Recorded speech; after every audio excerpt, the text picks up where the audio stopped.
Hi, my name is Tech Sergeant Rodrigues, and today we're going to be talking about PPE and different types of face masks, how to wear them, and the precautions of using them. So we have 3 different types of masks that you might be wearing, and we also want to talk about the difference between what is called an N95 respirator and the other kinds of masks that most of you will be wearing. So the N95 respirator, which looks like this, and normally will have this marking on the front that's a NIOSH certification, and it'll say N95 on the front, and you can see that it's formed, it's not flat. This is going to be worn by medical professionals only, usually by those that are actually treating our COVID positive patients. So that's why most people will not actually be wearing this type of mask. Most people will be wearing either a flat surgical type mask like this. It'll have a metal band at the top here, and either elastic straps like this or ties. The other kind of mask that you could be wearing is a homemade mask or a cloth mask like this. This is the kind that has the ear loops. It also has a wire at the top for you to form it to your face. And then we also have a tie style as well, just like this, that you could be wearing.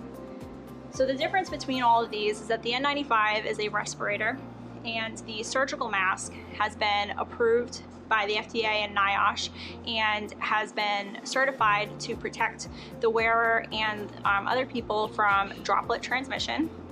And the cloth masks have not been certified, however, they are recommended for use, especially because they are going to protect you from droplet transmission as well.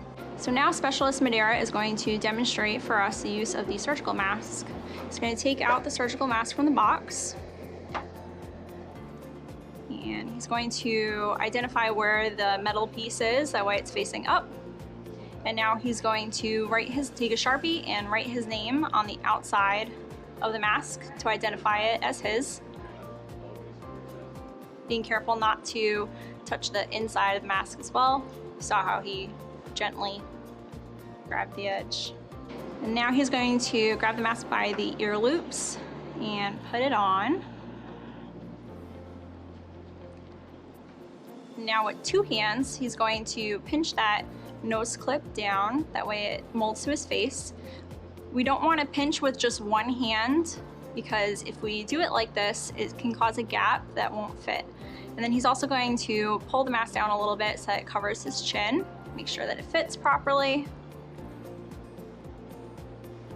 All right, and looks good. So now Specialist Madeira is going to be wearing his mask for the rest of his workday. Now, if he needs to hydrate or anything, or do anything like that, to take off the mask to hydrate, but without taking the mask off completely, he's going to use one hand to pull one of his ear loops off, just like that, hold it out to the side, switch hands, and now with his free hand, he can grab a bottle of water and hydrate. And now he can put it right back on, again, still holding on to only the ear loops. That way he doesn't contaminate himself. Put it back on. And now if he needs to adjust his nose piece, for example, slide it up and around, so he can go ahead and do that. And now he's going to perform hand hygiene by either washing his hands or using hand sanitizer, since he touched the outside of his mask. So now if he needs to remove his mask for lunchtime, or if it's the end of the day, he's going to place it in a clean brown paper bag, and he's going to write his name on the outside of the bag to ensure that everyone knows that it's his mask. He's going to open up that bag, and then once again removing the mask just by the ear loops. He's going to fold it in half so that the insides are touching each other, and then he's going to gently drop that into the bag, again taking care not to touch the outside, and he's going to close that bag up by folding it over. And once again, after touching the mask, he's going to perform hand hygiene by either washing his hands for 20 seconds or using an alcohol-based hand sanitizer.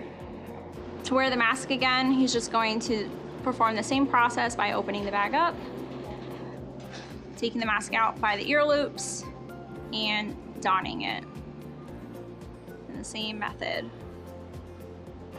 For the reusable cloth masks, they're going to be put on the same way as the disposable masks And you're also going to write your name at the bottom of the mask on the outside before donning the mask. And locate the metal piece at the top. And then use the ear loops to put the mask on. And then adjust the nose piece just as before with 2 hands instead of 1. And ensure that the mask properly fits your face. Then perform hand hygiene. And just as before, to remove the mask, we're going to grab the ear loops, pull the mask off, fold it in half so that the inside is facing each other, and place it into our clean paper bag with our name on it and close the bag. The next type of cloth reusable mask that we have has ties instead of the elastic ear loops. The steps are the same for this mask except for the ties themselves. So I'm just going to go ahead and put the mask on and tie the top strings first at the back of his head. And then you're going to tie the bottom ties at the back of the neck. To remove this mask, we're going to go in reverse order and untie the bottom ties first and let them hang forward. And then we're going to untie the top ties and hold the mask by the ties, then fold it in half again, as we did before, and place it into our clean paper bag. Both face masks should be checked before use for stains, contamination, rips, tears, things of that nature. The disposable surgical mask should only be worn for 2 days and then disposed of. It should also be disposed of if it is contaminated. For the reusable cloth mask, this should be laundered using regular wash cycles every day after use. This concludes our video on face masks. Our next video in this series will be on disposable gloves.